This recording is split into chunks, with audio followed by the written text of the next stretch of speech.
So, Rafi, we're just talking about the significant demand from developing countries and also importantly, developed countries. What does this mean in terms of your thesis in energy investing? Yeah, so I mean, look, you have your supply really in peril, and you could even argue OPEC has regained control again with this excess capacity, which you would expect as oil prices rise, they will ease that production into the system. So getting anxious about oil going to 100 or $120 has been mitigated by the fact that OPEC has significant surplus that they can bring into the system to in the short term to alleviate a lot of pain. But there's nothing that we can do to really slow down the demand situation for the simple fact the world is decoupling. We've gone from this globalization system into two distinct parts. And as you analyze, the developed world is catching this AI craze, the Bitcoin craze. There's an there's this belief that this all happens uh, out of nothing, but in fact, it happens out of enormous amounts of energy. And so, it's a very prolific opportunity for the natural gas sector. It will take some time. It's the irony of it is you hear more and more about AI tech CEOs talking consistently about new power solutions and expansion of the infrastructure needed. And you constantly hear that now from that group. On the other side, the energy producing CEOs in conferences will say, what is the first thing you need to help you with your business? And they say deregulation. And so deregulation won't come likely without, in the case of North America, where all the growth in the global energies come from, without change of governments. So we're at least the U.S. the fall away.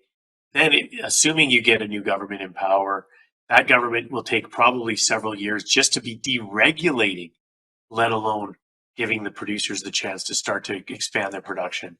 In Canada, we're waiting maybe a year and a half before a change of government might create a chance for the deregulation. I'm not trying to make a political statement here. I'm just trying to say Right.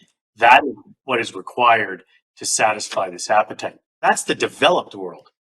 In the developing world, all of these technologies and advancements are going to enhance their ability to grow their infrastructure and their basic needs that we have that Hmm. much better and quicker, more efficiently. But it's all happening with oil and gas and coal, frankly, quite a lot of coal.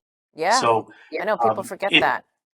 oh yeah, and it's kind of funny because, I showed you a few days ago two charts where you show the France and Canada leading in our carbon taxation, and you look at the leaders in carbon emissions, and we're not even on the front page, either of us. So it's Yeah. kind of a funny story to think about. That are we really doing Yeah. anything to alleviate this problem? And the fact that we're not. Right. So, Rafi, but I want to take your comments on AI as it relates to the broader market and how you think the market is currently trading. Yeah, like the broader market to me is the AI movement built value underneath it, but what it did it is also reinvigorated the momentum market, and the momentum and tech are associated, and I think that we have to get out of this mindset um, around trading energy in that momentum market because that's very Mm, short term. And I will tell you that expect volatility in the short term, but the medium and long term fundamentals in the sector are very sound. And mm, there is no imminent threat to these sources of energy. In fact, it would appear like we've yet to really invent the technology and energy that is going to replace fossil fuels. It's not even something that we see as that. That's literally how little threat we feel there is.